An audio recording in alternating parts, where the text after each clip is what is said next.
Buenas tardes a todas, a todos. Mi nombre es Lucía Copa, soy abogada,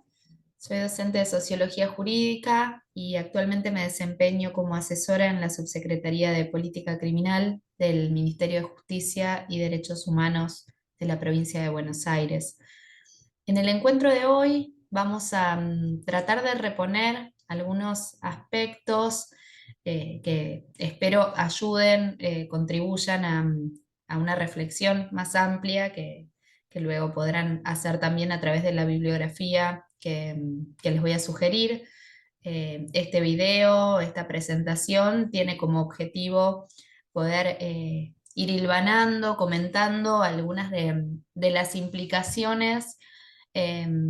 que supone el diseño de la política criminal en materia de trata de personas y delitos conexos. En ese sentido, la propuesta específicamente consiste en poder reponer, insisto, algunos aspectos acerca de los presupuestos sobre los que este diseño político criminal se han asentado, las discusiones, los debates propios de los procesos de definición penal y también del diseño de políticas públicas en un sentido más amplio, pero también en las implicaciones específicas que supone el despliegue de la política criminal, no solo en términos de criminalización, de persecución penal, sino también en términos de asistencia, de procesos en los que las personas implicadas se ven inmersas y justamente a partir de eso poder pensar este problema que ahora vamos a comenzar a definir y a deslindar analíticamente algunas cuestiones, pero algunos aspectos que hacen a un desplazamiento de una mirada estrictamente normativa para poder pensar a partir de algunas investigaciones y contribuciones que también pueden profundizar en la bibliografía, algunos aspectos empíricos e insisto, de implicaciones y consecuencias específicas de la adopción de políticas criminales y los límites o problemas que conlleva quizás la ausencia de revisión de algunos presupuestos. Entonces, esta presentación va a estar orientada a poder revisar algunos de estos aspectos, no de manera exhaustiva, pero sí trazando algunas coordenadas eh, para su revisión. En ese sentido, me interesa en primer lugar poder volver sobre algunos debates que fueron constitutivos de la definición del delito de trata de personas en el ámbito transnacional y luego sus procesos de recepción local. Obviamente vamos a enfocarnos en el proceso nacional y luego algunas derivaciones eh, también en los contextos provinciales, particularmente en la provincia de Buenos Aires como ejemplo, pero para pensar un poco las dimensiones asociadas a las reconfiguraciones burocráticas que supuso en términos de administración de justicia el despliegue de la política criminal en materia de persecución penal de la trata y delitos conexos. Entonces vamos a pensar un poco este proceso que tiene su antecedente inmediato en la sanción de uno de los protocolos adicionales a la Convención de Naciones Unidas asociada a la persecución de la criminalidad organizada transnacional, pero este es un antecedente, insisto, inmediato, que no supone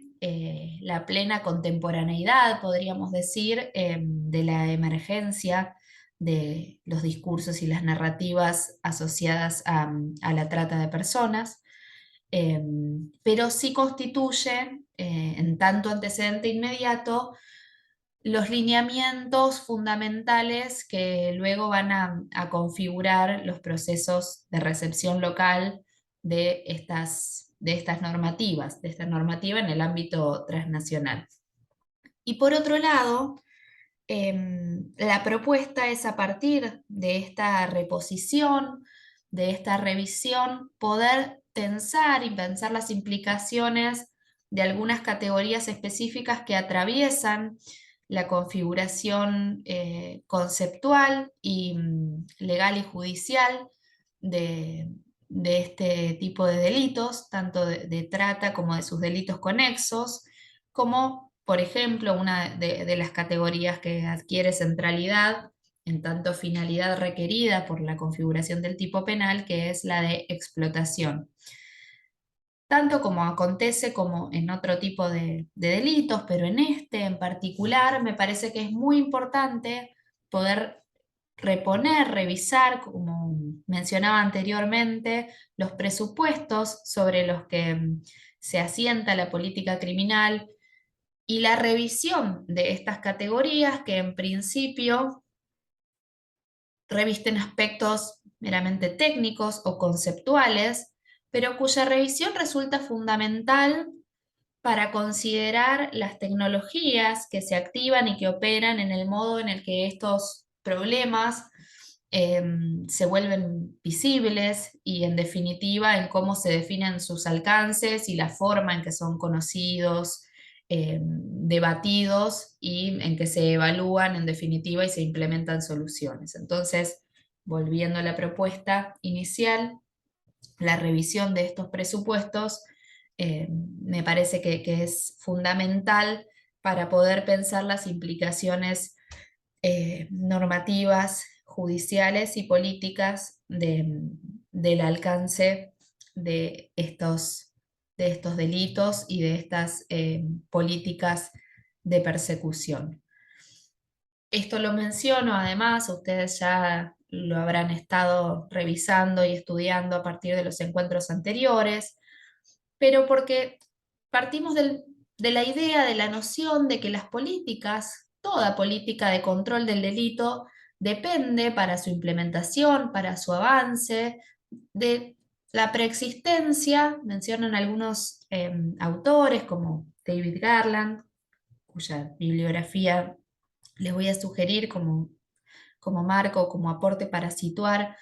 algunos de los debates sobre crimen organizado transnacional y su implementación específica. Toda política de control del delito depende de la preexistencia, podríamos decir, de ciertas rutinas y sensibilidades culturales generalizadas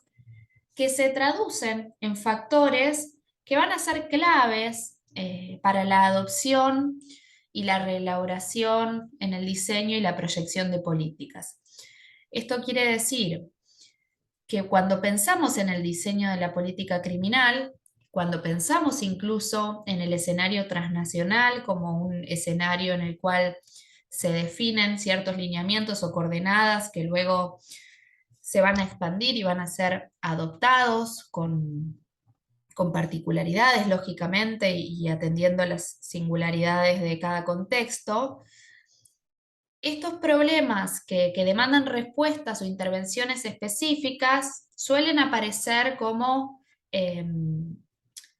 como formas discursivas que asumen muchas veces formas meramente técnicas, de reflexión técnica sobre el diseño, la adopción, la implementación de estas políticas. Pero lo que estos autores sugieren es la centralidad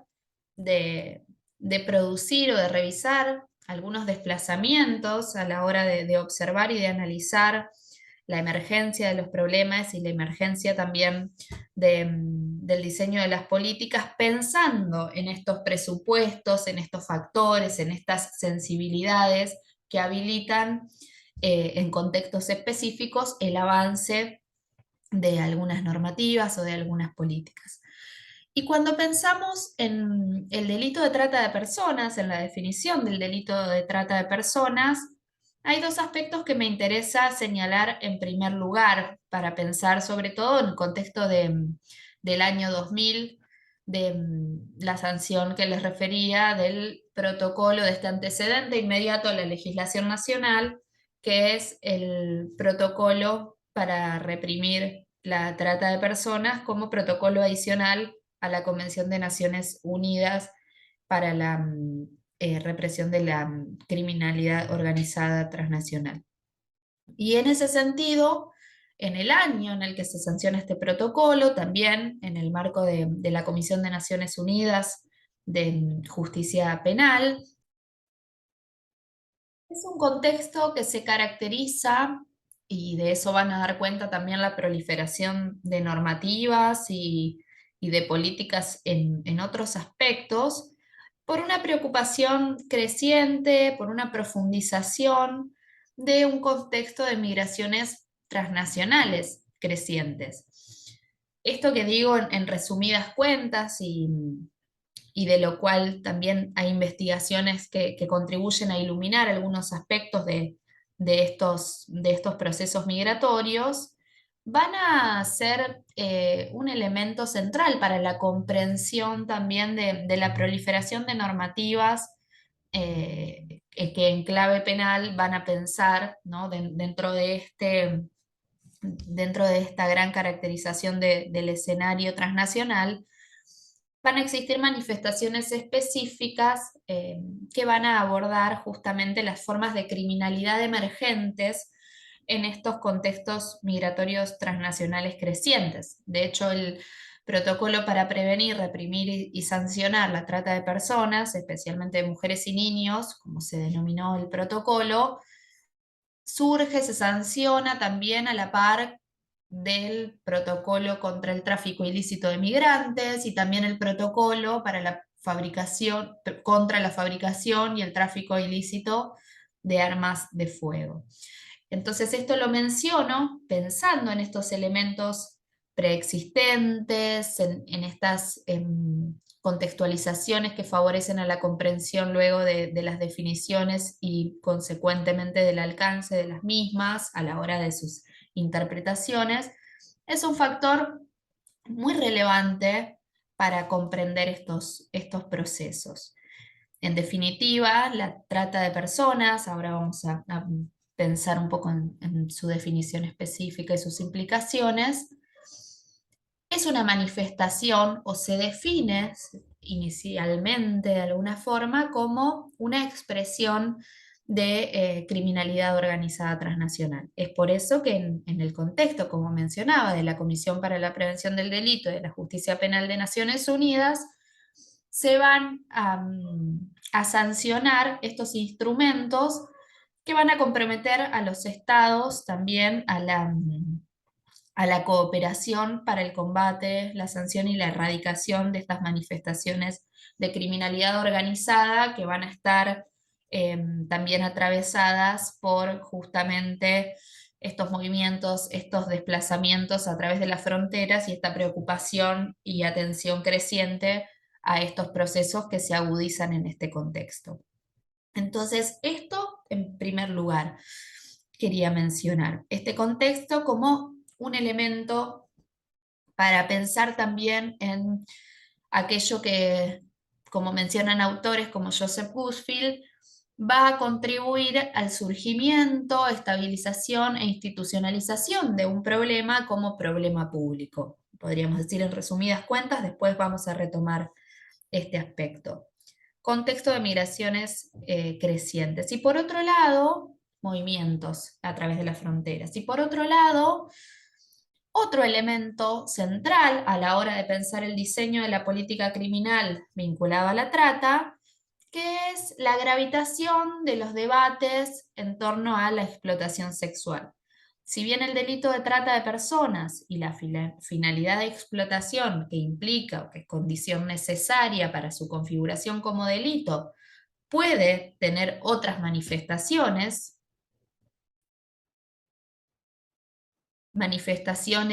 tales como la sujeción, la subordinación a condiciones de esclavitud o servidumbre, a trabajos o servicios forzados, tal como establece el protocolo referido, o incluso la extracción ilícita de órganos o tejidos, es la cuarta dimensión, la finalidad de explotación sexual, la finalidad de explotación en el marco del comercio sexual, como define el protocolo, la que va a concitar o que va a gravitar de manera más notoria en los debates, tanto en los debates transnacionales de definición del delito de trata, como luego en los contextos locales, no solo en la definición del delito como tal, sino va a atravesar también las herramientas heurísticas, interpretativas, sobre todo en el ámbito de las agencias de administración de justicia, de persecución penal, para considerar, disputar o definir el alcance del delito. Estas dos dimensiones, ahora voy a detenerme en esta última, resultan sumamente relevantes para pensar en los alcances y las formas en las que las políticas se implementan, porque justamente al estabilizarse como problema público una definición o ciertos factores conceptuales, tales como la trata con la potencia política que el concepto supone y todo aquello que condensa, va a ser sumamente relevante las discusiones sobre el alcance de la explotación sexual, como mencionaba inicialmente, la definición y la heurística en torno a la categoría de explotación para pensar o para tensar esta categoría como también categoría en el ámbito penal. Y así como referí a este contexto, voy a hacer una breve referencia a esta cuestión. Por un lado, esta atención o esta implementación de políticas atendiendo a una serie de movimientos fronterizos que no habían sido objeto de regulación en los antecedentes inmediatos y que se vuelven objeto de atención en las manifestaciones criminales que se entiende no pueden ser atendidas o perseguidas sin una cooperación interestatal por sus manifestaciones. Y por otro lado, la preocupación o los debates emergentes, debates que son anteriores, y a esto es a lo que me quiero referir, en torno a la explotación sexual como dimensión central en el despliegue discursivo en torno a la trata de personas, independientemente de las otras dimensiones que la definición del delito de trata asume y adopta en la definición de los alcances de la explotación. Y en ese sentido, para no pensar muchas veces en la emergencia de los problemas en su plena contemporaneidad, podríamos decir, como fenómenos, esta idea equívoca de que los problemas siempre son problemas novedosos o que se presentan como pura novedad. En ese sentido, me parece que es importante poder pensar también, para pensar en las estrategias de persecución, en las definiciones, en los presupuestos, que el problema de la trata de personas como tal, independientemente de estos antecedentes inmediatos que van a configurar los lineamientos y los contornos generales del abordaje local y contemporáneo, tiene sus antecedentes, podríamos decir, remotos en procesos que de la misma manera que caracterizamos estos contextos migratorios,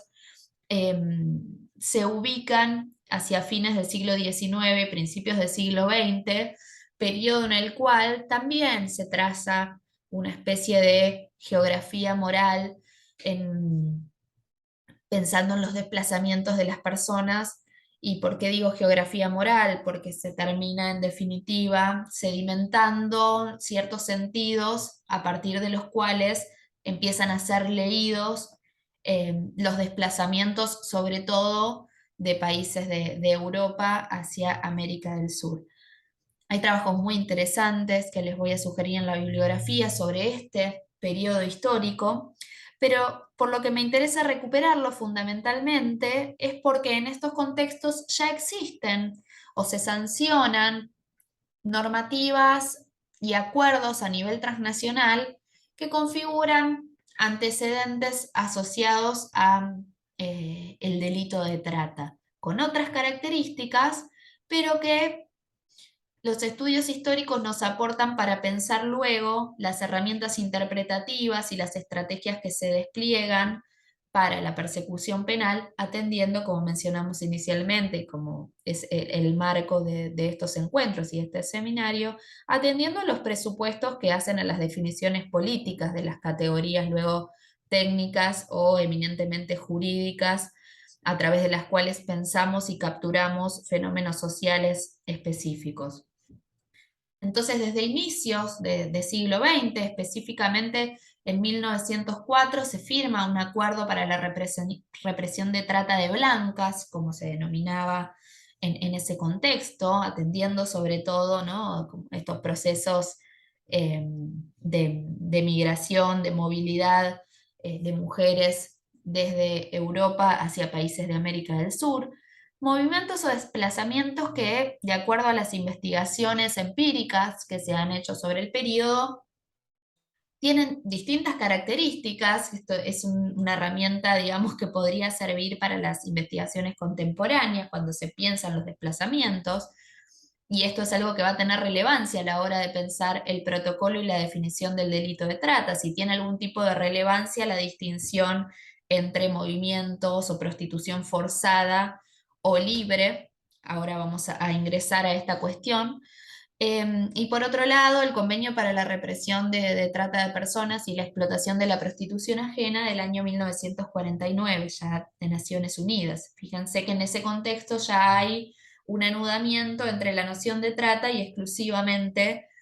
prostitución, explotación considerada con finalidades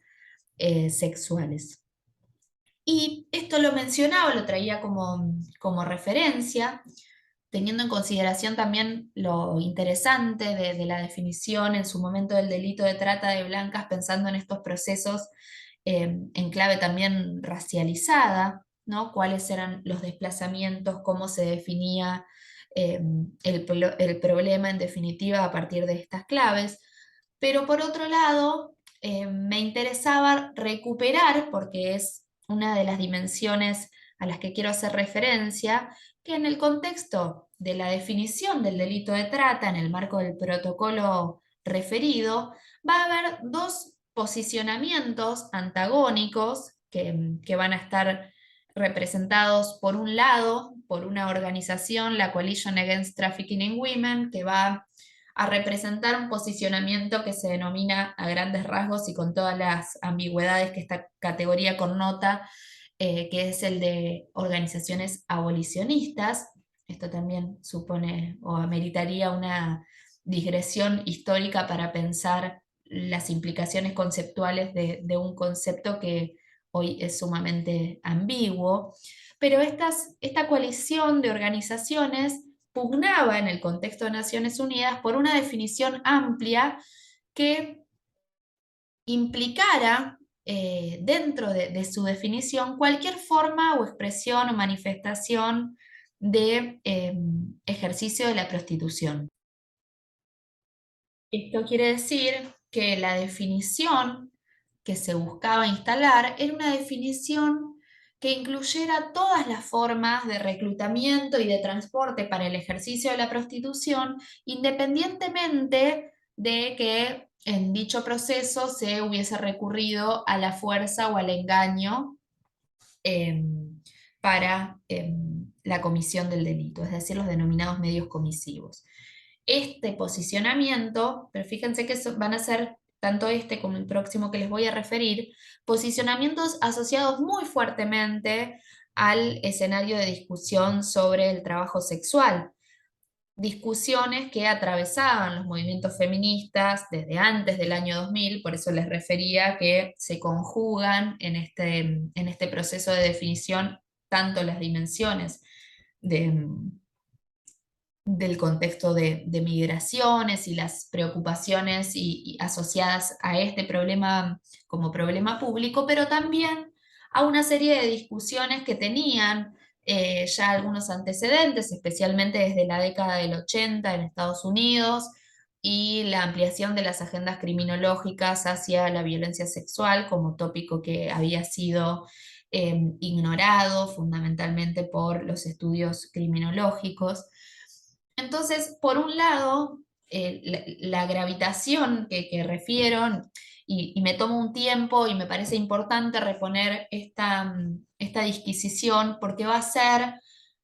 una discusión que va a seguir gravitando, sobre todo posteriormente a la definición de dicho delito,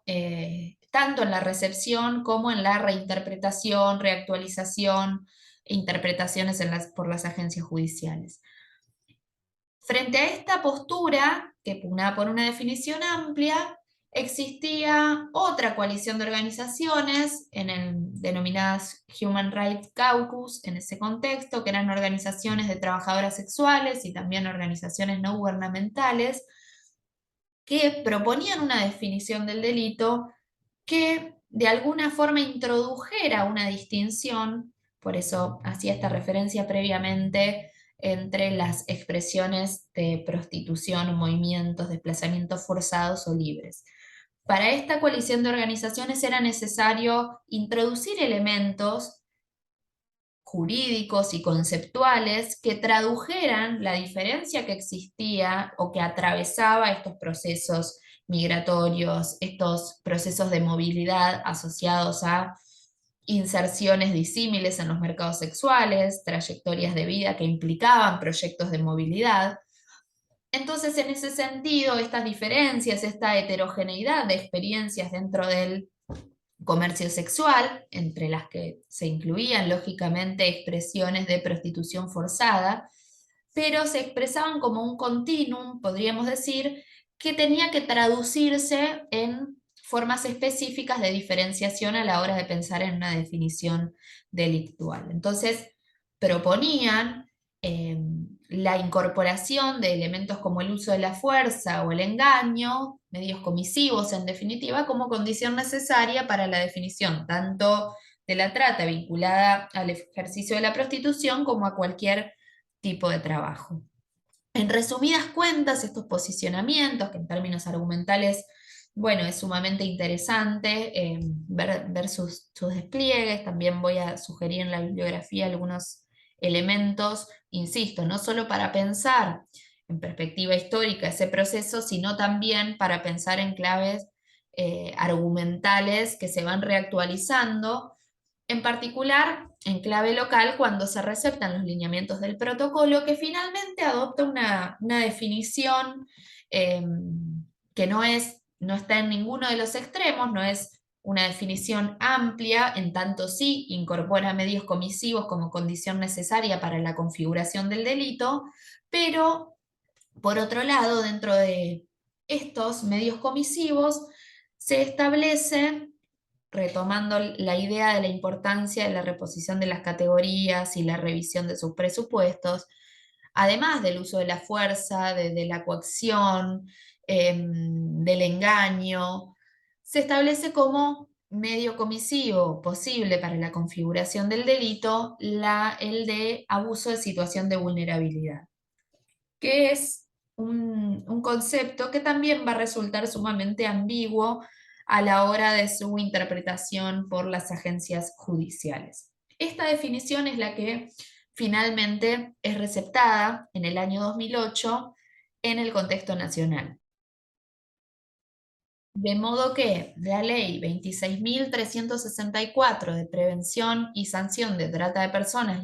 y asistencia a sus víctimas en el año 2008, proceso que también es muy interesante para estudiar, pero que excede un poco los tiempos acotados que tenemos en esta ocasión, adopta la definición acorde a los lineamientos del Protocolo de Palermo, es decir, que se define como delito de trata la captación, el transporte y o traslado, la acogida o la recepción de personas con fines de explotación. Y como referimos previamente, tanto en el caso del protocolo como en el caso de la ley nacional, la finalidad de explotación puede estar dada por distintas expresiones, no solo circunscriptas eh, a la explotación sexual, que sin duda va a ser la expresión que va a adquirir preponderancia, no solo en términos estadísticos, luego, a la hora de pensar el despliegue de la persecución penal en clave local, que es sumamente significativo, sino también en términos de definición, insisto, por eso refería a la perspectiva de la definición de un problema como problema público. El problema de la trata, la definición misma y su institucionalización creciente va a tener como presupuesto una imagen fuertemente asociada a la explotación sexual, independientemente de eh, las otras manifestaciones como expresiones posibles de la finalidad del delito, que va a estar dado por estas instancias que las acciones de alguna forma penales, en este caso, capturan. Acciones que lo que permiten o lo que buscan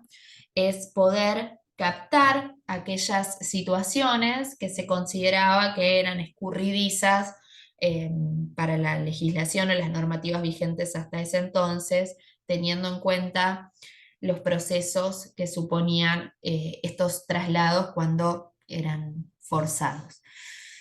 Entonces,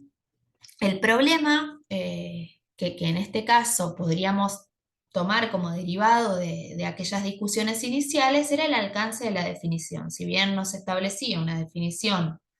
amplia para que la configuración del delito se exprese como tal, estas acciones tenían que darse mediando medios comisivos tales como refería, como el engaño, la coacción, el uso de la fuerza o el abuso de situación de vulnerabilidad, entre otros. Estas disposiciones, lo paso muy someramente, son modificadas en el año 2012 y para comprender esta modificación es necesario haber atendido a estas discusiones o estos posicionamientos diferenciales que caracterizaron aquel contexto inicial, porque justamente la modificación del año 2012 va a suprimir los medios comisivos en su totalidad, independientemente de esa ambigüedad que habilitaba la interpretación del abuso de situación de vulnerabilidad como condición para la definición del delito, pero va a suponer en el 2012, insisto, que excede este contexto, pero en términos de estudios de los procesos legislativos en perspectiva sociohistórica, es muy interesante atender a estos años 2008, 2012 y los procesos y los casos resonantes que atravesaron un poco el contexto a partir del cual eh, se sancionan estas leyes. Eh, Así que eso también los y las invito a, a revisarlo, porque también nos pueden dar algunas pautas de aquellos factores, ¿no? Como mencionábamos inicialmente,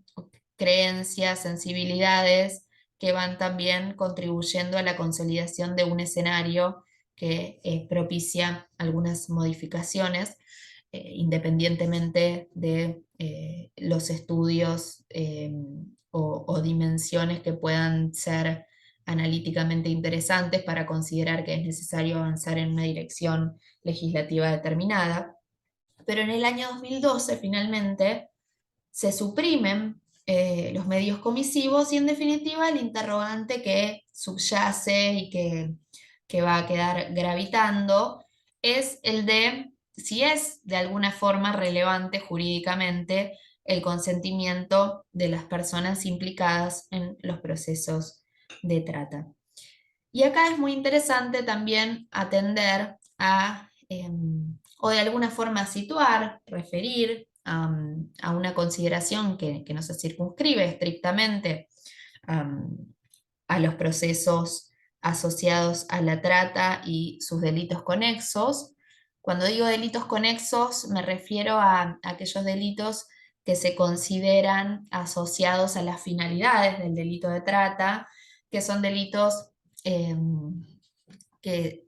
se encuentran en el Código Penal, tales como la promoción o facilitación de la prostitución ajena o la explotación económica de la prostitución ajena, de competencia provincial. Esta es una cuestión interesante porque una de los inconvenientes o quizás de las cuestiones más problemáticas asociadas a el diseño de la política criminal en materia de, sobre todo de persecución de estos delitos, tiene que ver con el solapamiento de competencias y en ese sentido, para, bueno, reforzar eh, la cooperación o las estrategias coordinadas, ahora les voy a comentar brevemente algunas de los procesos provinciales que supusieron una readecuación de las agencias justamente para el reforzamiento de estas actividades o estas estrategias de coordinación. Pero como mencionaba, independientemente de estas cuestiones que nos sitúan ya en un plano institucional, esta modificación va a ser importante, es sumamente relevante porque tiene implicaciones y consecuencias muy relevantes en términos de la definición de los presupuestos que van a orientar la persecución penal y sobre todo los procesos en los que se va a intervenir, qué lugar va a tener en el discurso judicial, en la narrativa judicial, la voz de las personas implicadas, cómo van a ser leídas ciertas trayectorias, ciertas formas de movilidad y especialmente ciertas formas de inserción, permanencia eh, y recorridos, en particular en los mercados sexuales, que son, ¿por qué me refiero a los mercados sexuales? Justamente por lo que venimos refiriendo respecto de la gravitación o centralidad que estos aspectos o estas dimensiones van a tener y que son reflejados en las estadísticas de las agencias de persecución de este tipo de delitos. Como refería, hay una dimensión que va a exceder la configuración de los problemas asociados al delito de trata, pero que tiene mucha centralidad también, que es el de la politización de la víctima como sujeto, como actor político y también como lugar de enunciación privilegiado. En ese sentido, así como en definitiva se considera irrelevante jurídicamente el testimonio de las personas implicadas en los procesos en tanto víctimas, va a ser paradójico que la figura de la víctima de delitos emerge con una gran fuerza y potencia política también en otro tipo de agencias que están implicadas en la definición de la política criminal y de las políticas públicas vinculadas a la trata, que son fundamentalmente las políticas de asistencia y también las políticas de prevención, ¿no? Son las tres dimensiones, persecución, asistencia y prevención, que van a ser los ejes que vertebran de alguna manera eh, la definición de la política criminal en torno a la trata. Pero esto es muy interesante porque estos testimonios son de alguna forma muy problemáticos para una visión tan rígida o una forma de intervención que se asienta sobre el presupuesto eh,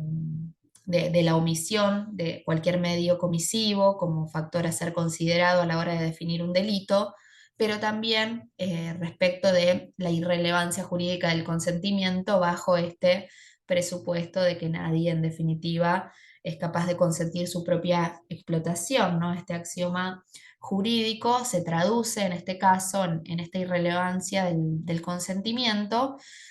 pero la noción o la idea de que nadie puede ser capaz de consentir su propia explotación también parte o presupone una mirada específica, una definición eh, respecto a esta categoría problemática que damos por presupuesta, que es la de explotación. Y esto me parece interesante, pensando, ¿no?, en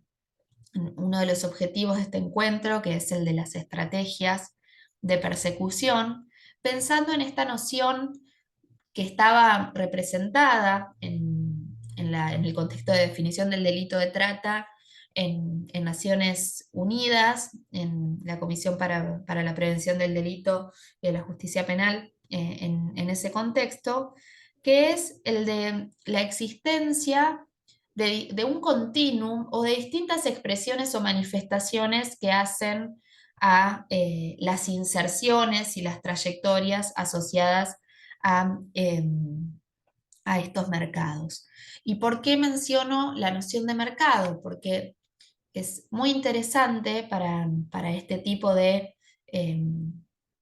delitos, de definición de delitos, pensar en algunos procesos que quedan capturados por nociones tan amplias, que es necesario pensar para también potenciar las estrategias de persecución en un enfoque en clave justamente de mercados que exceda esta dicotomía en la que a veces quedamos capturados cuando los lenguajes penales se apropian o toman de alguna forma la definición del problema en términos de exclusivamente víctimas y victimarios, en especial considerando o atendiendo estos factores que mencionábamos inicialmente que dieron forma a los debates de estas formas de criminalidad que están dados por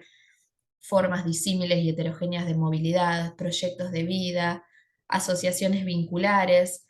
que no pueden ser comprendidas o que no pueden ser estudiadas o analizadas en los impactos de las políticas sobre esas trayectorias tampoco, si no pensamos en justamente las implicaciones que hacen a esos procesos. Entonces, este enfoque penal, que muchas veces es una forma de alguna forma más sencilla de construcción de un problema, no solo más sencilla, sino también que se puede expresar con mayor claridad en términos políticos frente a un problema público, pensar eh, la solución en clave penal o el movimiento inverso, como sugiere la jurista Tamar Pitch, que sugiere la idea de que es la solución penal o es la respuesta penal la que hace que el problema se configure en los términos que dispone esa lógica, ¿no? Existen muchas y múltiples formas de construir un problema y de esto dan cuenta numerosos autores. Pienso, por ejemplo, en Los Anormales de Foucault, cuando piensa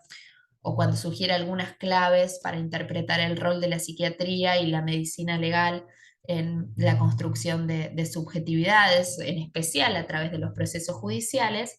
pero en este caso la solución penal supone una reducción política, una forma específica de individualización y también de simplificación cognitiva. Y es esto lo que nos lleva a esta necesidad de proponer o de reponer este enfoque de mercados para pensar en trayectorias sumamente heterogéneas que es necesario considerar para agudizar también y potenciar y mejorar cualitativamente las estrategias en materia de persecución penal. ¿Por qué hago énfasis en la noción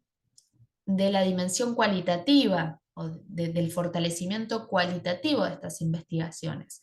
Porque en general es es una valoración muy extendida y también muy redituable de alguna forma políticamente la apelación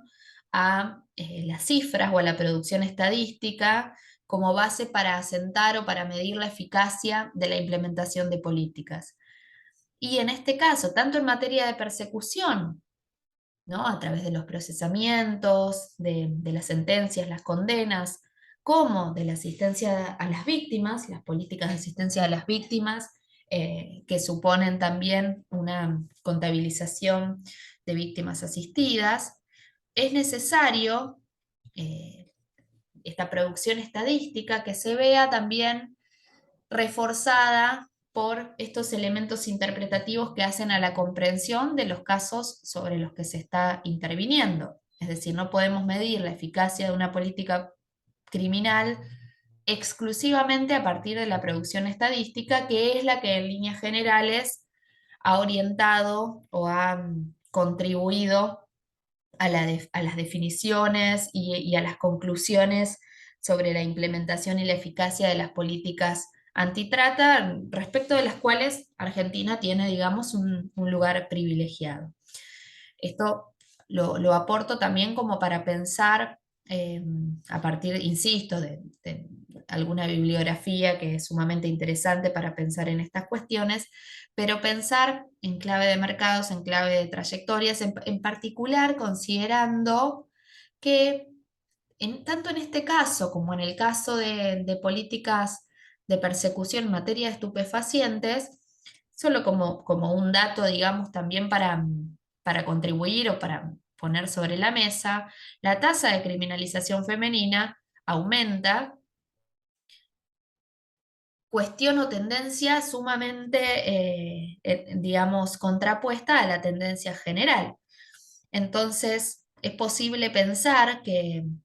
los roles o las capturas de las agencias penales sobre estos procesos o trayectorias están de alguna forma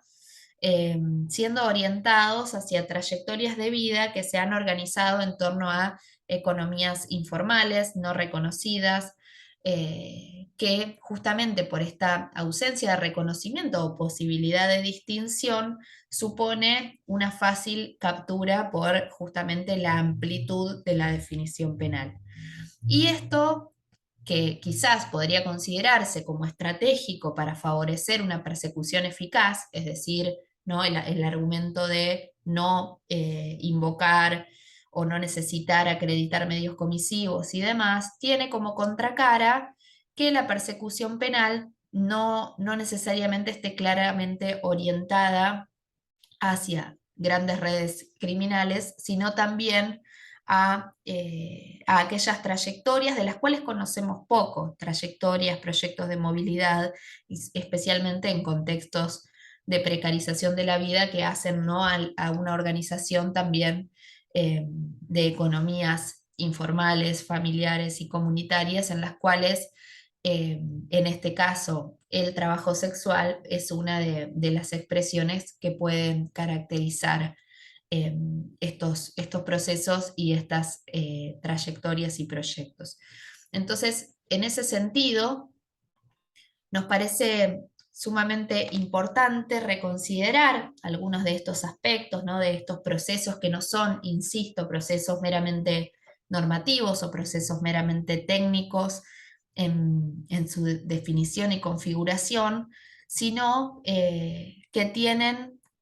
una connotación claramente política en los alcances de las interpretaciones, tanto en sus definiciones, insisto, legales, como también de las agencias que van a ser fundamentales en la intervención en estos procesos, ¿no? En la formación hacia el interior de esas agencias, en cuáles son los presupuestos sobre los que se asientan, en especial considerando una cuestión a la que hacía referencia y sobre la que voy a volver muy brevemente, que tiene que ver con este solapamiento también de competencias y de agencias intervinientes que complejizan mucho la comprensión de el encuadre burocrático y administrativo eh, que de alguna forma caracterizan las tramas institucionales desde las cuales se aborda esta manifestación delictiva. Por eso también hacía referencia a los procesos, sobre todo a partir del año 2009,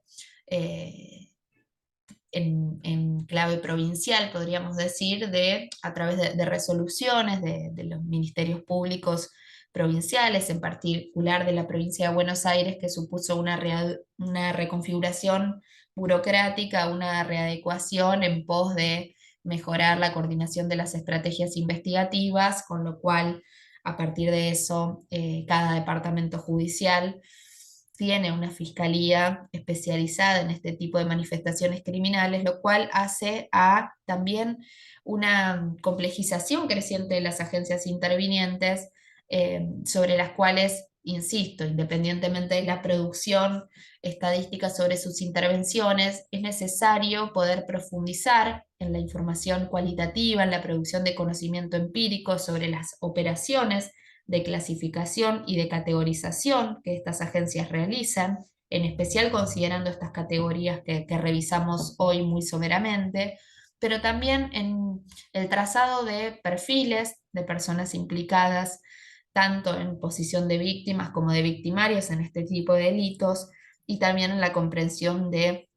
las trayectorias para también poder hacer un análisis de la eficacia de una política criminal, considerando cuáles son los focos y la orientación que el despliegue de la política está teniendo. En ese sentido, independientemente de estas cuestiones que referimos hoy de manera muy breve, a modo de revisión, y espero un aporte para ordenar o contribuir a que luego también ustedes puedan revisar en sus propias lecturas las sugeridas como otros materiales disponibles sobre la temática. Si consideramos, pensando justamente en estas claves de trayectorias sobre las que posiblemente impactan estas políticas, y que difícilmente puedan pensarse en clave de explotación, o que puedan pensarse en clave de explotación si partimos de una definición penal, pero también de organización de estrategias de supervivencia, insisto, de proyectos de movilidad. Nos parece sumamente relevante poder pensar también como parte de una política criminal democrática en estrategias de fortalecimiento de otros niveles de intervención, incluso de formas específicas y promoción de descriminalización de algunas de estas conductas, y también de mecanismos internos para la justicia penal para poder construir soluciones que forman parte, entendemos, de otros niveles de gestión de la conflictividad. Estas cuestiones nos parecen relevantes teniendo en cuenta los años de vigencia de la ley de trata, la denominada ley de trata y su modificatoria, y los impactos en- del despliegue de dichas políticas como un primer paso de forma concomitante también a la agudización de estrategias para una persecución eficaz e inteligente de este tipo de criminalidad organizada transnacional, y la revisión de las orientaciones que han supuesto formas de criminalización sobre trayectorias que no necesariamente podrían traducirse eh, como eficaces en términos de persecución penal. Bueno, obviamente hay un montón de otros aspectos también para considerar, eh, dado el tiempo que tenemos. Bueno, dejo también mi contacto en caso de querer profundizar sobre algunas otras dimensiones eh, que no pudimos hacer en esta instancia por cuestiones de selección y de acotar en función del tiempo disponible, pero que son también dimensiones sumamente interesantes y que están hoy en agenda, tal como la implementación del principio de no punibilidad contemplado en la ley, respecto del cual la Protex ha publicado un documento temático muy interesante para su implementación práctica, eh, que podría también ser un elemento interesante para justamente revisar algunos de estos impactos que hoy referimos. Pero bueno, un poco por los motivos expuestos, bueno, quedo a disposición para cualquier consulta, para cualquier intercambio asociado a los temas sobre los que hoy conversamos. Y bueno, les dejo bibliografía que me parece sumamente interesante, en especial investigaciones empíricas que ayudan un poco a comprender y a profundizar algunas de las dimensiones que hoy brevemente sobrevolamos. Muchas gracias.